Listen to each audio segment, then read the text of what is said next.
melakukan, menggenapkan apa yang diwahyukannya kepada saudara dan saya. Yang diperlukan adalah percaya. Kalau saudara mau bersama Tuhan Yesus, tidak ada yang tidak bisa.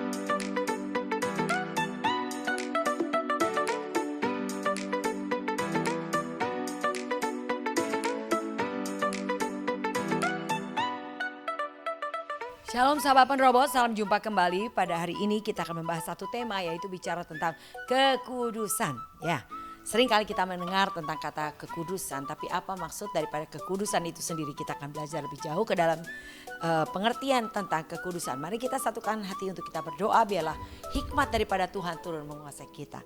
Bapa, kami mengucap syukur untuk kembali kesempatan yang Tuhan percayakan.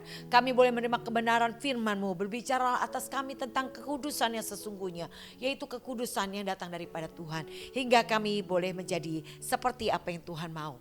Dan kami boleh bersama dengan Tuhan pada hari dan waktunya nanti. Berbicara atas kami ya Tuhan, kami siap untuk mendengarkan. Dalam nama Tuhan Yesus, haleluya, amin. Ya puji Tuhan sahabat penerobos, bicara tentang kekudusan seperti dikatakan dalam Ibrani 12 ayatnya yang ke-14. Berusahalah hidup damai dengan semua orang dan kejarlah kekudusan, sebab tanpa kekudusan tidak seorang pun akan melihat Tuhan. Tanpa kekudusan tidak ada seorang pun yang akan melihat Tuhan, artinya pasti gak masuk surga. Jadi kekudusan adalah hal yang penting harus ada pada saudara dan saya. Nah kita belajar sendiri arti kata kekudusan itu sendiri. Dan saya catat di dalam Kamus Besar Bahasa Indonesia, artinya kekudusan adalah kesucian. Nah kekudusan itu mencakup pikiran, perasaan, kehendak. Nah inilah yang dimaksud tentang kekudusan, itu bicara tubuh, jiwa dan roh. Jadi kekudusan berbicara tentang tubuh, jiwa dan roh. Tubuh itu bicara 2 Korintus 7 ayat ke-1. Saudara-saudaraku yang kekasih, karena kita sekarang memiliki janji-janji itu, marilah kita menyucikan diri kita dari semua pencemaran jasmani dan rohani, dan dengan demikian menyempurnakan kekudusan kita dalam takut akan Allah. Ya, jadi dikatakan karena kita sudah menerima semua janji Allah, mari kita harus menyucikan diri kita dari segala pencemaran jasmani dan rohani. Pencemaran jasmani bicara tentang pencemaran tubuh, yaitu apa? Ya kita tahu sendiri ya, kalau saudara lihat iklan rokok, rokok dapat membunuhmu, gitu dikatakan ya. Dan itu mencemarkan. Terus apalagi minuman keras, terus apalagi yaitu bicara narkoba dan segala sesuatu yang seperti itu adalah mencemarkan tubuh jasmani saudara. Dan Tuhan bilang itu harus kita jauhkan. Kita harus menjauhkan diri dari segala hal yang mencemarkan tubuh saudara dan saya. Dan juga jiwa, yaitu bicara pikiran, perasaan dan kehendak. Filipi 2 ayat ke-5 dikatakan. Filipi 2 ayat yang ke-5, hendaklah kamu dalam hidupmu bersama menaruh pikiran dan perasaan yang terdapat juga dalam Kristus Yesus. Ya. Jadi dikatakan Filipi 2 ayat 5, kita harus menaruh pikiran dan perasaan terdapat juga dalam Kristus Yesus. Jadi pikiran kita harus sejalan dengan pikirannya Tuhan. Perasaan kita harus sejalan dengan perasaan Tuhan. Dan juga kehendak kita harus sesuai dengan kehendak Tuhan. Nah inilah yang Tuhan mau bicara tentang kekudusan. Dan berbicara tentang tubuh, jiwa dan roh. Roh saudara harus hidup dipimpin oleh Roh Kudus itu sendiri. Galatia 5 ayat 25. Jikalau kita hidup oleh roh, baiklah hidup kita juga dipimpin oleh roh. Ya, jadi inilah bicara kekudusan, bicara tubuh, jiwa dan roh saudara harus ada dalam kekudusan itu sendiri. Kekudusan artinya kesucian. Dan tubuh bicara tentang tubuh jasmani yang saudara harus menjauhkan dari segala pencemaran jasmani. Dan juga bicara jiwa, bicara pikiran, perasaan, kehendak harus sepadan dengan pikiran, perasaan, kehendaknya Tuhan. Dan roh saudara harus dihidup dipimpin oleh Roh Kudus itu sendiri yang kita pelajari, bahwa Roh Kudus itu sebagai penolong buat kita semua. Nah, jadi artinya sampai saudara level sempurna. Sebab Matius 5 ayat 48 dikatakan, Karena itu haruslah kamu sempurna sama seperti Bapamu yang di sorga adalah sempurna. Sempurna, sampai saudara dan saya sempurna dikatakan. Nah, ini adalah proses hari lepas hari. Kalau dikatakan Kolose 3 ayat 10, bahwa kita akan dibaharui hari lepas hari sampai kita menjadi serupa dengan gambar kaliknya. Nah, inilah yang dikatakan kekudusan. Itu adalah proses. Bagaimana cara mengejar kekudusan sampai kita hidup tak bercacat dan tak bernoda, dikatakan 2 Petrus 3 ayat 14. Sebab itu saudara-saudaraku yang kekasih, sambil menantikan semuanya ini, kamu harus berusaha supaya kamu kedapatan tak bercacat dan tak bernoda di hadapannya dalam perdamaian dengan Dia. Ya, dikatakan kamu harus berusaha. Nah, kata berusaha itu adalah saudara dan saya harus berusaha. Berjuang saudara. Untuk apa? Kedapatan tak bercacat dan tak bernoda. Nah, selama kita masih diberi nafas oleh Tuhan, itu adalah kesempatan. Kesempatan untuk saudara diproses sedemikian rupa sampai tak bercacat dan tak bernoda. Nah, bagaimana caranya supaya kita bisa menjadi orang yang kudus, yang tak bercacat dan tak bernoda? Yang pertama kita belajar dari Efesus 4, saudara, kita mulai dari ayat 21. Karena kamu telah mendengar tentang Dia dan menerima pengajaran di dalam Dia menurut kebenaran yang nyata dalam Yesus. Jadi dikatakan dalam Efesus 4 tadi di ayat ke-21 dikatakan, karena kamu telah mendengar tentang Dia. Apa yang saudara dengar, apa yang saudara pelajari tentang kebenaran firman Tuhan, bicara tentang Dia adalah Yesus dan menerima pengajaran di dalam Yesus menurut kebenaran yang nyata dalam Yesus. Jadi artinya cara mengajar kekudusan sampai saudara hidup tak bercacat dan tak bernoda, yaitu saudara harus hidup sejalan dengan kebenaran yang disampaikan oleh Tuhan kepada saudara dan saya. Tuhan sudah mengajarkan, dikatakan di sini kita mendengar tentang Yesus, menerima pengajaran di dalam Yesus, itu yang harus saudara dan saya hidupi. Kalau saudara menghidupinya, maka percayalah bahwa saudara akan dibawa di proses sampai menuju kepada kesempurnaan atau dikatakan kudus. Nah, kita belajar di sini yang pertama, bagaimana caranya kita mengejar kekudusan, yaitu kita harus belajar mau menjadi murid yang baik, mendengar dan menerima pengajaran yang didapat daripada Tuhan melalui gereja lokal saudara. Di situ saudara mendapat asupan rohani, saudara mendapat makanan-makanan rohani yang memberi kekuatan iman dan bertumbuhan iman saudara sampai menuju ke level kesempurnaan.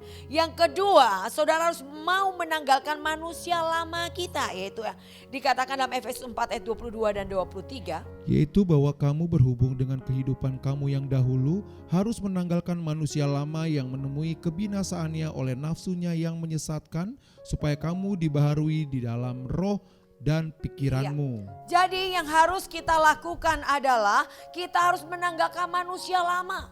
Kehidupan lama kita, kehidupan dengan cara pikir duniawi, kehidupan dengan cara dunia, yaitu apa? Seringkali kita marah, kecewa, sakit hati, kita mulai berpikir untuk tidak mendekat kepada Tuhan, kita marah sama Tuhan, kita kecewa dengan manusia, dan banyak hal duniawi lainnya yang kita lakukan. Nah, kebohongan itu adalah hal yang biasa mungkin kita dulu lakukan. Bahkan kita bilang, ya bohong untuk kebaikan gak apa-apa. Nah, sering manusia berkata demikian ya saudara. Hidup kita secara duniawi, melakukan dengan cara pikir duniawi. Nah, ini semua yang harus saudara dan saya tanggalkan. Dan dikatakan mengenakan manusia baru yang telah diciptakan menurut kehendak Allah di dalam kebenaran dan kekudusan yang sesungguhnya. Saudara harus mengenakan manusia baru. Waktu saudara menerima Yesus sebagai Tuhan Juru Selamat, saudara memberi diri saudara dibaptis, maka dikatakan semua dosamu akan diampuni dan engkau menjadi manusia yang baru, hidup dipimpin oleh Roh Allah. Itu yang Tuhan mau. Maka setelah orang dibaptis, saudara harus ada di dalam aktif dalam gereja lokal dan saudara harus nyemplung, artinya ikut aktif dalam kegiatan gereja lokal. Disitulah awal pemuritan, awal saudara dimuridkan, awal saudara diajar, awal saudara diproses dan dibentuk ketika saudara mulai terlibat dalam melayani pekerjaannya. Itu adalah proses. Nah, kita belajar berikutnya apa sih yang harus kita buang atau tanggalkan manusia lama? Ya, kita baca berikutnya di ayat ke-24.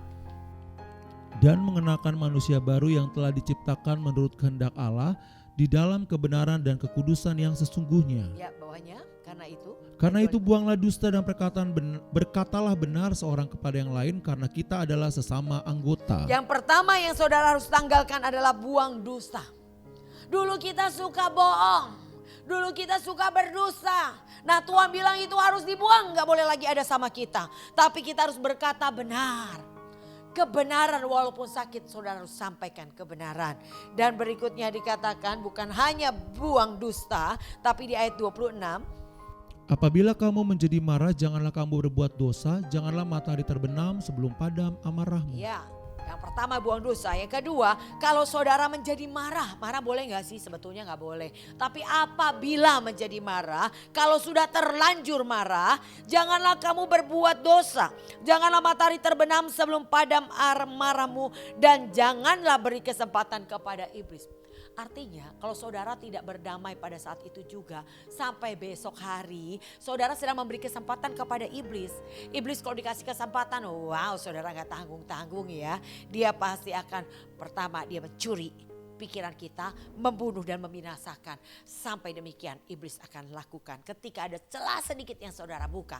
Jadi oleh karena itu ternyata marah itu membuka pintu gerbang kejahatan masuk. Itu slogan kita saudara.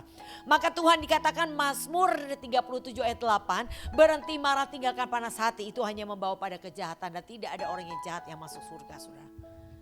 Jadi ternyata gak boleh panas hati saudara. Makanya waktu hatimu panas, ada slogan kita apa yang harus kita lakukan? Mingkem mulutnya. Nah, mulutnya saudara diam, tutup mulut saudara. Jangan berkata apa-apa ketika hatimu panas. Dan bukan hanya mingkem mulutnya, tapi tangannya juga harus mingkem. Artinya jangan saudara tulis status apapun di lewat media sosial lainnya. Gak boleh. Mingkem mulutnya, mingkem tangannya, elus dada. Tarik napas dan berdoa. Serahkan dan percaya kepada Tuhan bahwa Tuhan punya tujuan di setiap proses. Minta Tuhan pengertian. Nah inilah saudara yang harus kita lakukan. Buang dosa yang pertama, berkata benar harus kita lakukan. Dan kalau kita menjadi marah jangan berbuat dosa.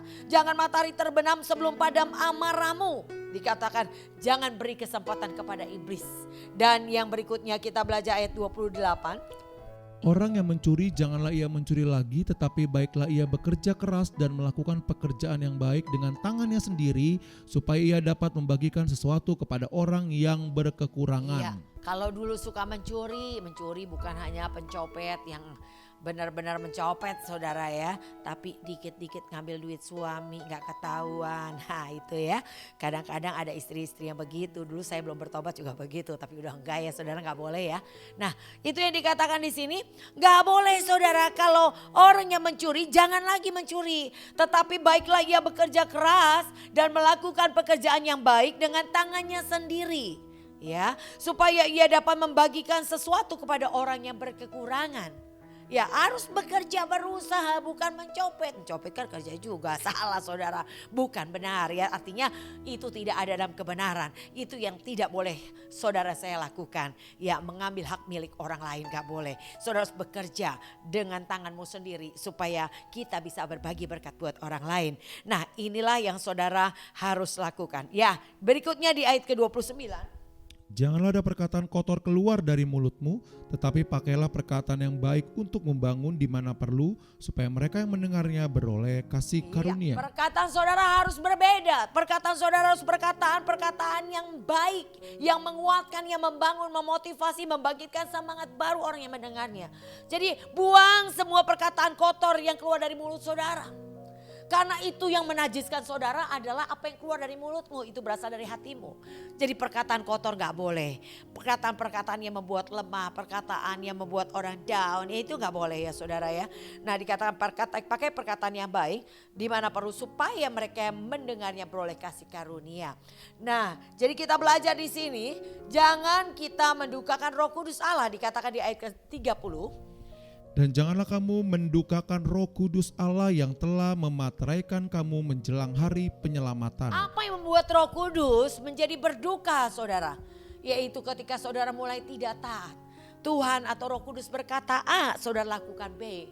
Tuhan berkatakan B, saudara lakukan C. Saudara melawan, memberontak, tidak taat. Roh Kudus senantiasa akan mengingatkan saudara, ya dia akan mengingatkan. Tapi kalau saudara tidak mau diingatkan, maka Tuhan akan berkata seperti Tuhan katakan, kebaskan debu dari kakimu dan tinggalkan saudara. Jangan sampai dibiarkan seperti dikatakan Mazmur 81 ayat 12 dan 13. Karena engkau tidak mau mendengar dan karena engkau tidak suka kepadaku, maka kata Tuhan, aku membiarkan engkau menurut kedegilan hatimu. Tuhan biarin. Gak mau doa, gak apa-apa silakan. Gak mau melayani, ya udah begitu. Wah, jangan sampai seperti itu saudara. Kalau Roh Kudus sudah duka saudara sudah mendukakan Roh Kudus, saudara akan dibiarkan. Itu lebih mengerikan. Kalau hari ini kau masih ditegur, puji Tuhan. Berarti Roh Kudus masih sayang sama saudara. Roh Kudus masih mau mengingatkan saudara. Dia bisa pakai apa saja, siapa saja untuk mengingatkan kita akan kebenaran-kebenaran yang disampaikan oleh Tuhan kepada kita. Jadi oleh karena itu jangan sampai Roh Kudus dikatakan mendukakan Roh Kudus. Karena Roh Kudus itu adalah materai yang diberikan Tuhan kepada saudara saya sampai hari penyelamatan itu tiba. Nah, kita belajar di sini di ayat berikutnya, di ayat yang ke-31. Segala kepahitan, kegeraman, kemarahan, pertikaian dan fitnah hendaklah dibuang dari antara kamu, demikian pula segala kejahatan. Ya, tidak boleh ada kepahitan, kegeraman, kemarahan, pertikaian, fitnah hendaklah dibuang dari antara kamu, demikian pula segala kejahatan. Inilah yang membawa kita kepada kekudusan. Kita harus buang hal-hal yang demikian tadi. Dan di ayat 32 dikatakan, tetapi hendaklah kamu ramah seorang terhadap yang lain, penuh kasih mesra dan saling mengampuni sebagaimana Allah di dalam Kristus telah mengampuni kamu. Ya, inilah yang harus saudara dan saya lakukan untuk menyempurnakan kekudusan, yaitu hendaklah kamu ramah seorang terhadap yang lain, penuh kasih mesra dan saling mengampuni sebagaimana Allah di dalam Kristus telah mengampuni kamu. Itu saudara dan saya harus lakukan. Buang manusia lama saudara, harus tanggalkan manusia lama, hidup dengan manusia baru. Hidup dengan manusia baru artinya bukan berarti saudara sempurna melakukan seperti apa yang Tuhan mau dan saudara terus melakukannya. Enggak saudara, kadang kita gagal. Tetapi orang yang mau belajar, seorang murid kalau gagal, dia pasti akan memperbaiki kegagalannya. Mau dibentuk, mau diajar, mau ditegur, mau diproses saudara. Gak marah, gak kecewa. Yang penting adalah saudara, jangan pernah berpikir mundur, apalagi saudara menghilang. Jangan pernah mengurangi mulai dari angka 1 pasti ada 2, ada 3 sampai saudara hilang. Karena tujuan iblis menggoda manusia adalah 1, yaitu menjauhkan saudara dan saya dari Tuhan. Karena kalau saudara dan saya jauh dari Tuhan, dia akan lakukan apa aja, dia akan lakukan kepada saudara. Karena tidak ada yang menjadi pembela buat saudara, tidak ada perlindungan Tuhan, tidak ada kekuatan Tuhan yang meluputkan kita daripada godaan si iblis, daripada racun-racun yang dilepaskan oleh iblis, panah-panah api si jahat. Tidak ada yang bisa melindungi saudara kalau saudara jauh dari Tuhan. Jadi oleh karena itu saudara, kita harus perhatikan baik-baik tentang hal ini. Marilah saudara mau diproses, dibentuk hari lepas hari, menyempurnakan kekudusan saudara saya. Hiduplah ramah kepada semua orang. 2 Timotius 2 dikatakan di ayat yang ke-23. Hindarilah soal-soal yang dicari-cari yang bodoh dan tidak layak. Engkau tahu bahwa soal-soal itu menimbulkan pertengkaran. Sedangkan seorang hamba Tuhan tidak boleh bertengkar, tetapi harus ramah terhadap semua orang. Ia harus cakap, mengajar, sabar. Iya, hindari soal yang dicari-cari. Kalau saudara lihat bahwa ada orang yang coba cari-cari kesalahan saudara, coba cari-cari buat saudara marah, udah saudara abaikan saja. Ya, nggak usah saudara anggap, nggak usah saudara ambil hati, nggak usah saudara terpancing. Kalau ada hal yang demikian, udah abaikan saja. Dikatakan di sini, hindari soal yang cari-cari yang bodoh dan yang tidak layak. Kau tahu bahwa soal itu menimbulkan pertengkaran. Kalau saudara tahu, saudara responi apa yang dikatakan oleh orang itu akan buat pertengkaran, mendingan nggak usah. Saudara nggak usah jawab. Tapi jangan di delkon ya saudara, WA-nya ya. Jangan di delete kontaknya, jangan. Clear chat aja, hapus aja perkataannya. Gak usah dibaca lagi kalau itu buat saudara jadi sakit hati. Nah, inilah saudara yang harus saudara dan lakukan. Dikatakan di sini, seorang hamba Tuhan tidak boleh bertengkar, tapi harus ramah terhadap semua orang. Kalau saudara adalah hamba Tuhan, saudara harus ramah. Saudara ngerti arti ramah? Katakan shalom, hendaklah saling semua dikatakan di dalam Roma 12 ayat ke-10, hendaklah kita saling mendahului memberi hormat. Jadi Tuhan mau kita lakukan adalah katakan shalom terlebih dahulu. Beri senyum terlebih dahulu. Walaupun orang itu gak senyumin saudara, gak apa-apa, saudara mulai senyumin dia. Ya. Walaupun orang itu tidak mengulurkan tangan untuk memberi salam kepada saudara, gak apa-apa ulurkan tangan saudara terlebih dahulu. Jadi saling mendahului memberi hormat. Kalau saudara adalah orang yang lebih rohani, harusnya saudara lebih dahulu memulai dan berkata maafkan saya. Walaupun mungkin kita gak salah, tapi itu satu perdamaian. Gak apa-apa saudara, hanya perlu kata maaf dan semuanya beres. Oleh karena itu hanya diperlukan untuk ketaatan akan perintah Tuhan, yaitu tanggalkan ego, tanggalkan gengsi, harga diri, nama baikmu harus habis. Jangan dipertahankan seperti Yesus mengajar saudara saya. Dia tidak mempertahankan kesetaranya kepada Allah, sebagai hak yang harus dipertahankan. Enggak. Dia ambil rupa manusia, bahkan menjadi hamba sampai mati di kayu salib. Kalau Yesus saja mau demikian, siapa kita saudara? Mari kita belajar dari teladan Yesus. Karena dikatakan 1 Petrus 2 ayat yang ke-21. Sebab untuk itulah kamu dipanggil, karena Kristus pun telah menderita untuk kamu dan telah meninggalkan teladan bagimu supaya kamu mengikuti jejaknya. Yesus telah meninggalkan teladan bagimu supaya kamu mengikuti jejaknya. Ada teladan yang ditinggalkan Tuhan untuk kita ikuti jejaknya. Saudara saya perlu lakukan apa yang menjadi teladan yang Tuhan sudah berikan buat saudara dan saya. Waktu dia difitnah, waktu dia dianiaya, dia diam. Dan berkata, Bapa ampuni, mereka tidak tahu apa yang dia perbuat. Dan itulah pelajaran yang harus kita teladani saudara. Nah kita belajar di sini, seorang hamba Tuhan tidak boleh bertengkar. Tetapi harus penuh kasih mesra dan saling mengampuni. Kasih Tuhan biarlah yang kita lepaskan kepada sesama kita. Tuhan berkata Matius 5 ayat 44. Dikatakan, kasihilah musuhmu dan berdoalah bagi orang yang menganiaya kamu. Tuhan mau saudara mengasihi, musuh juga harus kita kasihi. Kalau saudara mengasihi orang yang mengasihi saudara, ya apa bedanya saudara ya? Pemungut cukai pun dapat melakukan itu. Tapi Tuhan bilang, kasihilah musuhmu, itu yang membedakan engkau. Kalau engkau diperlakukan dengan jahat, engkau bisa mengasihi dia. Dan kalahkan kejahatan dengan kebaikan kata Tuhan. Kata kalahkan bukan hanya tindakan satu kali kebaikan. Kata kalahkan artinya lakukan kebaikan. Sampai orang itu berdamai dengan saudara. Karena dikata menaruh bara api di kepalanya. Sehingga perdamaian terjadi. Dan saudara sudah mengalahkan kejahatan dengan kebaikan. Kita belajar terus untuk melakukannya. Tuhan mau kita menjadi kudus dalam seluruh hidup kita. Sama seperti Tuhan Yesus yang kudus. 1 Petrus 1 ayat 15. Tetapi hendaklah kamu menjadi kudus di dalam seluruh hidupmu, sama seperti Dia yang kudus yang telah memanggil kamu. Iya, ini yang Tuhan mau. Hendaklah engkau menjadi kudus di dalam seluruh hidupmu, sama seperti Yesus yang kudus yang telah memanggil kamu. Tuhan akan menyempurnakan kita sampai kita disempurnakan dan kita memperoleh kekudusan yang sesungguhnya. Kita tidak bisa kudus, tapi Roh Kudus akan mampukan untuk kita hidup kudus. Oleh karena itu Roh Kudus diberikan kepada saudara saya sebagai penolong. Yang diberikan kepada kita untuk memampukan kita hidup dalam kekudusan. Ya, Roh Kudus akan memimpin kita. Oleh karena itu jangan mendukakan Roh Kudus. Karena kalau Roh Kudus meninggalkan kita, saudara tidak punya kekuatan untuk melakukan kekudusan. Ya, kekudusan bicara tadi kita sudah pelajari, yaitu dikatakan jadilah murid yang baik yang mau mendengar dan menerima pengajaran Tuhan. Kita mau menanggalkan manusia lama dan mengenakan manusia baru. Apa yang harus kita tanggalkan? Buang dusta. Gak boleh berkata-kata dusta lagi ya saudara. Dan apabila menjadi marah, jangan buat dosa. Jangan beri kesempatan iblis. Artinya segeralah berdamai sebelum matahari terbenam. Jangan dikatakan di sini mencuri ya. Orang yang mencuri jangan mencuri lagi. Dan itu gak boleh. Perhatikan perkataan. Perkataan kita gak boleh perkataan kotor lagi.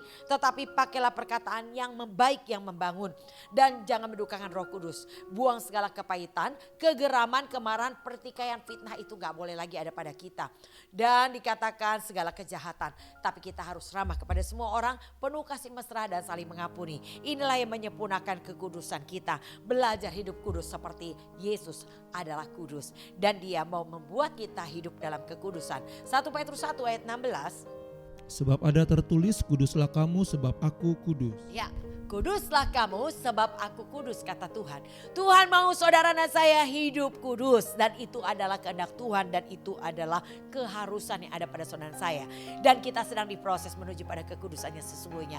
Proses hari lepas hari. Dibentuk sedemikian rupa. Dikirim sparring partner untuk melatih saudara. Agar saudara bisa mempraktekkan firman Tuhan. Kembali saya katakan dalam Mazmur 19 ayat 71. Daud berkata bahwa dikatakan tertindas itu baik bagiku supaya aku belajar ketetapan Tuhan. Jadi kepada saat saudara tertindas itu baik buat saudara saya. Saudara gak perlu marah, gak perlu kecewa. Kalau saudara menerima segala yang baik, apa yang saudara responi? Pasti saudara berbahagia. Kalau saudara menerima segala yang baik. Jadi oleh karena itu saudara, terimalah dengan penuh sukacita ketika engkau tertindas. Mungkin orang bilang adalah kebodohan. Ya, berita tentang salib adalah kebodohan. Di 1 Korintus 1 ayat 18 dikatakan demikian. Tetapi itu adalah kekuatan buat saudara dan saya. Karena ketika engkau tertindas, kau punya kesempatan praktekkan firman Tuhan. Setiap firman Tuhan diberikan buat saudara dan saya untuk kita hidupi. Bukan hanya kau membaca. Firman Tuhan berkata, dikatakan dalam Roma 10 ayat ke-17. Iman timbul dari pendengaran. Pendengaran akan firman Tuhan. Tapi iman timbul belum tumbuh. Iman kalau cuma timbul seperti saudara menanam benih dan tumbuh tunas. Tunas tapi gak tumbuh-tumbuh, namanya benihnya mati. Nah, iman pun harus tumbuh saudara. Saudara pada saat mendengar firman, iman saudara timbul. Tapi bukan hanya perlu timbul, tapi kalau gak tumbuh mati. Jadi apa yang harus saudara dan saya lakukan? Harus tumbuh. Dan pertumbuhan iman, catat. Iman bertumbuh dalam penganiayaan dan pembacaan kitab suci. Saudara hanya bisa memperoleh pertumbuhan dalam imanmu kalau engkau memperoleh aniaya.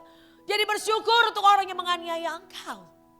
Tuhan kirim untuk memberi kesempatan kau praktek firman agar imanmu bertumbuh. Setiap praktek firman ada setiap proses ujian yang membawa saudara naik ke level yang lebih tinggi lagi. Maka saudara, saya percaya kalau saudara adalah orang yang mau belajar, saudara adalah orang yang rendah hati, saudara adalah orang yang mau dimuridkan dan disempurnakan, saudara akan menerima setiap proses dengan pengertian bahwa proses itu baik buat saudara saya. Bahwa proses itu adalah ujian yang membawa engkau naik ke level yang sempurna. Jadi oleh karena itu jangan kau marah di tengah proses. Jangan engkau kecewa di tengah proses. Tuhan izinkan, seharusnya kita bersyukur dengan orang-orang yang Tuhan kirimkan kepada saudara. Mereka orang yang menyakiti hatimu. Mereka orang yang menganiaya, merendahkan. Mereka adalah orang-orang yang mengecewakanmu. Tuhan kirim ya. Untuk apa? Untuk melatih imanmu. Agar imanmu tumbuh. Agar engkau menjadi gaya hidupmu. Hidup sebagaimana ketetapan Tuhan. Maka Tuhan latih dan latih dan latih hingga itu adalah menjadi kekuatan buat saudara saya. Biarlah saudara dan saya mengerti akan hal ini. Kalau saudara peroleh pengertian ini, saya percaya tidak ada satupun yang mengundurkan diri. Terlebih hari-hari ini yang saya percaya waktu sudah semakin singkat, garis finish sudah di depan saudara. Kalau hamba Tuhan katakan ini enduring time, waktu tambahan saudara. Harusnya waktu ini sudah selesai, tapi Tuhan memberi sedikit tambahan buat saudara saya. Untuk apa? Untuk kita peroleh kesempatan bertobat. Selagi masih ada kesempatan hari ini, Tuhan katakan gunakan kesempatan yang ada sebagai kesabaran Tuhan, sebagai kesempatan untuk kita beroleh selamat. Tuhan sabar, hari ini masih memberi nafas buat kita yang seringkali kita bandel, seringkali kita mengecewakan, seringkali kita tidak taat. Tapi Tuhan masih beri kesempatan hari ini. Nafas yang engkau ada padamu hari ini itu adalah kesempatan yang Tuhan berikan. Gunakan sebaik-baiknya. Hiduplah hari ini lebih baik dari hari kemarin. Hari esok harus lebih baik dari hari ini. Lusa lebih baik dari hari esok. Setiap hari hidup saudara harus lebih baik, lebih baik, lebih baik, lebih baik dan sampai kau disempurnakan. Dan ini yang Tuhan mau ada pada saudara saya. Belajar saudara, Tuhan sudah meninggalkan teladan buat kita. Tuhan mau kita kudus seperti Tuhan Yesus sendiri kudus. Dan oleh karena itu dikirimlah Roh Kudus untuk membantu saudara agar kita bisa hidup kudus. Dan kita bisa hidup semakin disempurnakan hari lepas hari sampai level sempurna. Demikian saudara saya, biar ini menjadi berkat buat kita semua. Saya akan berdoa buat saudara. Mungkin hari ini kau berkata, aduh susah sekali untuk hidup kudus. Ya, ada Roh Kudus. Libatkan Tuhan, memampukan engkau untuk hidup dalam kekudusan. Mari satukan hatimu dan angkat tanganmu. Bapa, hamba berdoa bagi semua kami, sahabat penerobos yang mendengar acara ini. Tuhan, kami berseru kepada Tuhan. Kami mau hidup kami diubahkan. Kami mau menanggalkan manusia lama kami. Hidup menjadi manusia baru. Hidup dipimpin oleh Roh Kudus yang membawa kami hidup dalam kekudusan. Pimpin kami terus, tuntun kami, ajar kami Tuhan. Agar kami hidup semakin benar, semakin disempurnakan hari hari lepas hari dan semakin dikuduskan sampai kami menjadi kudus pada waktunya. Terima kasih Tuhan untuk kekuatan yang Tuhan berikan, kuasa Roh Kudus yang menyertai kami sebagai materai yang diberikan untuk membimbing, menuntun kami dan membawa kami pada kesempurnaan. Terpuji nama Tuhan untuk kekuatan dan pengurapan yang Tuhan berikan. Kami kembalikan hormat kemuliaan hanya dalam nama Tuhan Yesus. Haleluya. Amin. Ya sahabat Penerobos, tetaplah percaya bahwa hari ini kau ada karena Tuhan beri kesempatan. Gunakan kesempatan yang ada untuk hidup dalam kekudusan. Hidup seperti apa kata kebenaran yang saudara terima. Tuhan Yesus memberkati. Salam GOB.